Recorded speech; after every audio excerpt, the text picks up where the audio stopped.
কড়াই গরম হয়ে গেলে তার মধ্যে 5 ফোড়ন ফোড়নে দিয়ে দিয়েছি। আর এদিকে দেখো কুমড়ো, আলু, কাঁচা লঙ্কা আর একটুখানি কাঁচা ছোলা নিয়ে নিয়েছি। তারপরে কাঁচা ছোলাটাকে দিয়ে ভালো করে নেড়ে নিয়েছি। তারপরে আলুটাকে দিয়ে ভালো করে ভাজতে হবে। তারপর 2-4 বার নেড়ে তার উপর দিয়ে কাঁচা লঙ্কা দিয়ে দিয়েছি। এরপরে কুমড়োটাকেও দিয়ে দিলাম। সকালের জলখাবারে যারা রুটি খেতে পছন্দ করো তারা কিন্তু এই রেসিপিটা একবার ট্রাই করতেই পারো।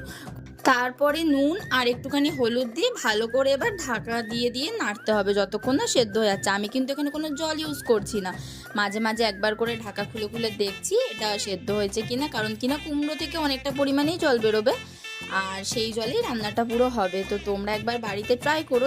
এই রান্নাটা হয়তো প্রত্যেক বাঙালি বাড়িতেই হয়, কুমড়ো আলু ছোলা দিয়ে তরকারি। আর আজকে আমার এটাই জলখাবারে ছিল, তো তার জন্য আমি তোমাদের সাথেও শেয়ার করি। আর এটা আমি সার্ভ করেছিলাম রুটির সাথে। আর তোমাদের যদি ভিডিওটা ভালো লেগে থাকে তো like, comment, share and subscribe. দেখা হবে পরের ভিডিওতে। সবাই ভালো থেকো, টাটা।